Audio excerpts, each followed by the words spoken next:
for today's video. Good afternoon po sa lahat. Yan si Siongo, nagkakalikot ng kanyang motor. Mayroon siya dito ikinakabit. Ano kaya kinakabit? Tingnan natin. Pinapalitan na niya ng plaka. Okay, may plaka na siya. Yan, di na siya mahuhuli ng pulis. Nakuha na rin yung kaniyang rehistro. Di na nakakatakot bitbitin sa highway. Yan, sa mga gustong magmotor, mag-alaga ng ganito, kailangan lang kumpleto ang mga papel natin para hindi tayo kakaba-kaba. Yan. Ayaw ko din yung hindi nakarehistro. Gusto ko yung nakarehistro para tinusisyon ko. Kung kailan tumanda, saka naging dalawa ang kanyang motor. Ano kayang gagawin niya? Ginagawa niya palit-palitan yan eh. Sawa na dito sa isa naman ang binibit-bit niya eh. Ganyan yan, tingnan mo, wala siyang magawa. Ay Inda, bilisan mo, umaambon-ambon na, abutan ka na naman ng ulan. Ayan kinabit niya yung plaka na galing dun sa pinanggalingan nito ng motor. Kasi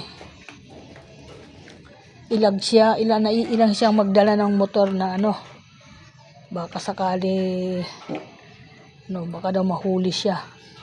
Ayaw niya inahuhuli, kaya yung lisensya niya pinarenew na rin niya. Ang ganda naman ng lisensya niya ngayon dahil 10 years niya bago renewin yan. At ganito din itong motor. Mayroon na pala ngayon, uso ngayon na rehistro ng motor na 3 taon bago ka magrehistro. Ganito itong motor, 3 taon bago niya i-rehistro.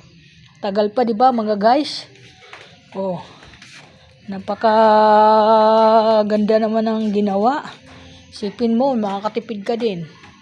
Dahil isipin mo 3 taon, ang alam ko ng motor, 1 taon-taon yan, nire-rehistro eh. Ito, 3 years. Kita na nga yung kanyang puwit sa likod eh. Sa kakayuko niya. Yan. Bakit may nais? Maalis ka ba ngayon, Da? Hindi. Magkaway-kaway dito. Seryoso ka masyado sa ginagawa mo. Tingnan mo. Nakikita mo pa ba yan? Ayan. Marunong magkalikot. Tingnan mo. Ganyan mag-alaga ng motor. Kaya Mel, yung motor mo, alagaan mo. Mahal na ngayon ang mga ganito, ang mga motor. Yan. Mabuti na lang kahit papaano napundaran kita ng ganyan. Malaking tulong sa'yo yan. Kaya alagaan mo yan. Yan lang ang pamana ko sa'yo na hindi mo ako makakalimutan dahil sa motor na yan. Pag nakikita mo ako, parang nakita mo na rin ako. Diba? Kahit may motor ka na, mangarap ka pa rin. Ayun ang tao habang nabubuhay, nangangarap. Wala namang bayad ang pangarap. Diba mga guys? Kita mo itong asawa ko kung kailan tumanda.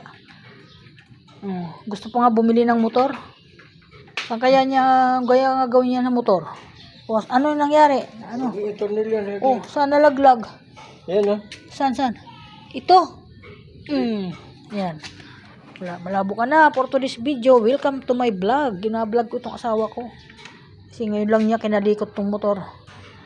Okay, gandang hapon. Salamat. Thank you so much. Bye-bye.